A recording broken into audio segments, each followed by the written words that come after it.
भागातील ही महिला आता सक्षम होऊ लागल्या आहेत। जागतिक महिला दिनाचे औचित्य साधत शेरेचीवाडी आनंदगाव तालुका फलटण येथील महिलांनी एकत्र येऊन महिला दिन साजरा केला। पाहूया हा विशेष वृत्तांत मुक्तागिरी न्यूज मध्ये थेट संवाद आपल्याशी।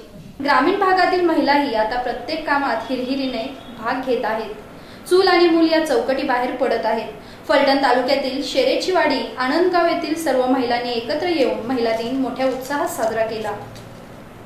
यावेळी विविध कार्यक्रम आयोजित करण्यात आले होते। या प्रसंगी नारी शक्ती समाजसेवा संघाच्या महाराष्ट्र राज्याच्या राष्ट्रीय सल्लागार सौ ज्योती धुमाळ, संकल्प सिद्धी सातारा संघाच्या मुंबईच्या सौ राजश्री कराळे, सौ भारती कराळे, सौ विजया कराळे यांच्या हस्ते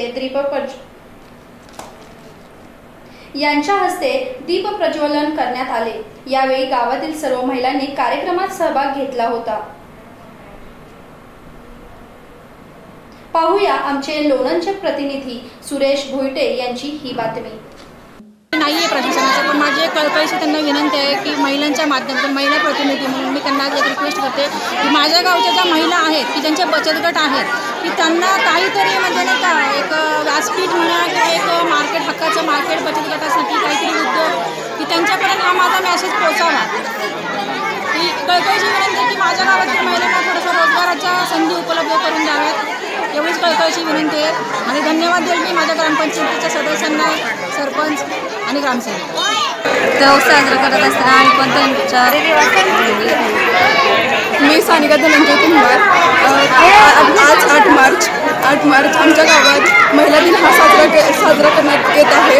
आमच्या गावातील महिला मूल आणि चूल यातच रमल्या आज त्या महिला स्वतःहून उत्साहाने या कार्यक्रमात सहभागी झाल्या। आमच्या गावातील मुली साक्षात लाजुऱ्या हे अशा आज त्या स्वतःहून सहभागी कार्यक्रमामध्ये सहभागी होत आहेत आणि सगळ्या मुलींनी मिळून कार्यक्रमावर वेगवेगळे डान्स वगैरे काही घेतले आहे।